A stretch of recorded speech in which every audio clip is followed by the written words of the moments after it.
Auzubillahiminash-shaytanir-rajim. Bismillahir-rahmanir-rahim. Assalamu alaikum viewers. I am Zainab Rashid and welcome to my channel. Students, आज हम जू 302 का जो है लेक्चर नंबर 2 डिस्कस करेंगे, जिसमें हम मॉड्यूल 4 से 5 तक जो है वो डिस्कशन करेंगे, जिसमें इंपॉर्टेंट MCQs, शॉर्ट और लॉन्ग क्वेश्चन। तो सबसे पहला जो इस मॉड्यूल में टॉपिक है that is calories and energy. ठीक है, तो इसमें जो शॉर्ट क्वेश्चन बन सकता है यहाँ से दैट इज़ कैलोरी। आपको पता होना चाहिए कैलोरी किसे कहते हैं, ये किसका यूनिट है, इसकी डेफिनेशन क्या है, और ये कितनी कैलोरी, कितनी अमाउंट ऑफ एनर्जी रिक्वायर्ड होती है, कितनी जो है एनर्जी किसी भी चीज़ के टेम्परेचर को राइज़ करने में, कितना टेम्परेचर हमने राइज़ करना है तो हमें कितनी एनर्जी चाहिए। तो यहाँ पर जो इसकी एस्टिमेशन दी हुई है वो भी आपको बताऊंगी। इससे पहले इसकी डेफिनेशन जो है शॉर्ट क्वेश्चन में जो आ सकती है वो आप देख लें। ठीक है, जो यहाँ पे दी गई है that is calorie, the energy value of food is measured in terms of calories और कैलोरीज। ठीक है, कि जो भी हम एनर्जी लेते हैं, ठीक है, जो फूड में हमें मिलती है, हम फूड खाते हैं उसमें जो एनर्जी होगी हम उसको किस में मेजर करेंगे, ठीक है, उसे क्या बोलेंगे कैलोरी, यानी ये एनर्जी का क्या है, यूनिट है।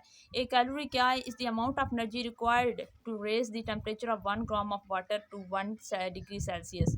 अगर हमारे पास 1 ग्राम वाटर है और उसका टेम्परेचर हमने 1 डिग्री सेंटीग्रेड बढ़ाना है, ठीक है, सेल्सियस बढ़ाना है, तो हमें उसे कितनी अमाउंट देनी पड़ेगी, 1 किलो कैलोरीज, जो 1 कैलोरी जो एनर्जी होगी वो देनी पड़ेगी, तब उस 1 ग्राम वाटर का जो है टेम्परेचर राइज करेगा। फॉर एग्जांपल अगर हमारे पास 1 ग्राम वाटर है, उसका टेम्परेचर 14 है, ठीक है, हम चाहते हैं कि उसका 1 डिग्री टेम्परेचर राइज हो जाए, तो हम उसे 1 कैलोरी एनर्जी देंगे तो उसका टेम्परेचर कितना हो जाएगा, 15। ठीक है, तो ये एग्जांपल थी, तो ये आपने इसको याद रखना है। नेक्स्ट हमारे पास क्या है, एक calorie with small C.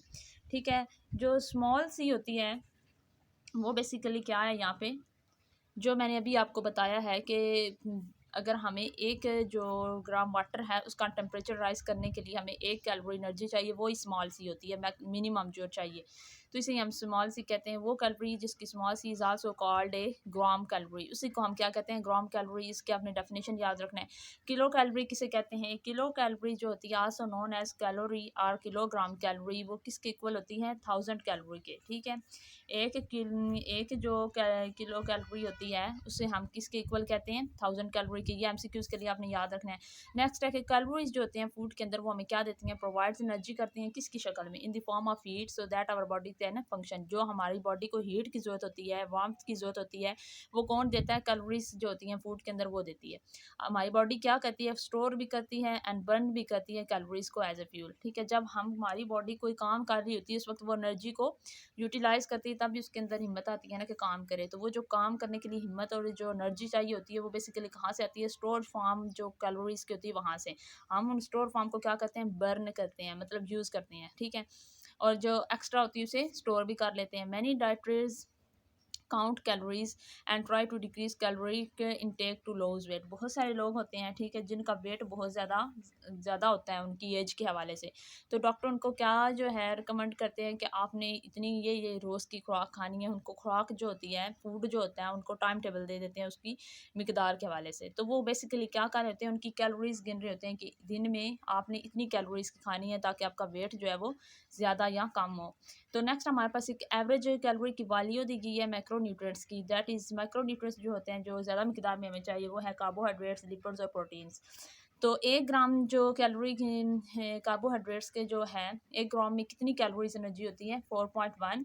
Lipids की 1 ग्राम में कितनी कैलोरीज होती हैं, 9.3। और प्रोटीन्स की 1 ग्राम में कितनी कैलोरीज होती हैं, 4.3। यानी सबसे ज़्यादा एनर्जी किस में पाई जाती है, लिपिड्स के अंदर। ठीक है, लिपिड्स के अंदर सबसे ज़्यादा कैलोरीज की फॉर्म में एनर्जी है। तो 1 कैलोरीज जो होती है वो बेसिकली कोई भी 1 कैलोरी जो है उसके अंदर कितने एनर्जी का, अगर हम जाउल में एनर्जी देखें तो कितनी होती है, 4.184। ये जो जाउल है ये बेसिकली एनर्जी का ये भी यूनिट है। तो इंटरनेशनल स्टीम टेबल, यानी जो इंटरनेशनली एक टेबल तैयार किया गया था कि कैलोरीज का, उसमें ये बताया गया है इंटरनेशनली है, यूनिवर्सली है, कि 4.184 जाउल एनर्जी होती है 1 कैलोरी में। 1 joule ऑफ वर्क, इसका मतलब क्या है, 1 joule of work is done on an object when a force of 1 newton is applied over a distance of 1 metre. ये वहाँ यहाँ पर फिजिक्स की एक डेफिनेशन आ गई है कि अगर हमारे पास एक ऑब्जेक्ट है, उसको हमने एक जगह से दूसरी जगह मूव आउट करवाना है, ठीक है, उसे उसको उसका डिस्टेंस कवर करवाना है, और वो डिस्टेंस कितना है हमारे पास, फ़र्ज़ किया 1 मीटर है। ठीक है, उस 1 मीटर के डिस्टेंस में जो फोर्स हमने न्यूटन्स की लगाई है वो है 1 न्यूटन।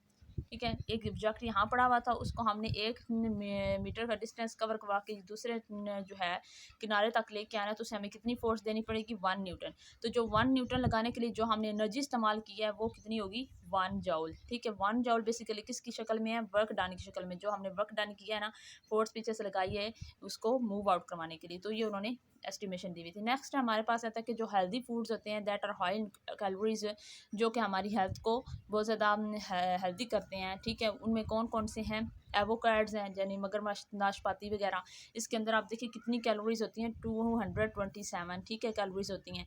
एक कप जो पीनट्स हम खाते हैं, ये जो होती है पीनट्स, मूंगफली जिसे हम मूंगफली कहते हैं, उसके अंदर 828 कैलोरीज होती हैं। 1 table spoon of Olivia oil, जो हम ओलिविया ऑयल का पता है, उसकी एक जो टेबल स्पून होगी उसके अंदर 119 कैलोरीज होगी। ये अपने सब MCQs के लिए याद रखना है। एक cup of skimmed milk, skimmed milk वो होता है जो फैट्स के बगैर होता है। ठीक है, जो मिल्क, जिस मिल्क के ऊपर से हमने फैट्स हटा दिए हो, क्रीम उतार दी हो, सिर्फ उसके अंदर बाकी नॉन फैटी हिस्सा रह जाए, उसे कहते हैं स्किम्ड मिल्क। उसके अंदर कितनी कैलोरीज होती हैं? 86 कैलोरीज होती हैं। एक कप जो लो फैट योगर्ट होती है, यानी जो दही होती है जिसका फैट कम है, लो फैट वाली यूज़ करें, उसमें कितनी होगी? 225 कैलोरीज होगी। तो ये MCQs के लिए आपने याद रखनी है। नेक्स्ट हमारे पास है macronutrients, that is carbohydrate. Complex carbohydrate क्या होते हैं?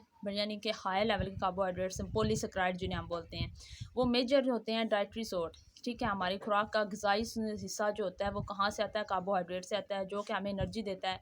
और वो बेसिकली किन को एनर्जी देता है? हेटरोट्रॉफ्स को, क्योंकि हेटरोट्रॉफ्स क्या करते हैं? कार्बोहाइड्रेट से किसी और प्रोड्यूसर से लेते हैं। Most carbohydrates originally come from plant source. हमें पता है प्लांट क्या है?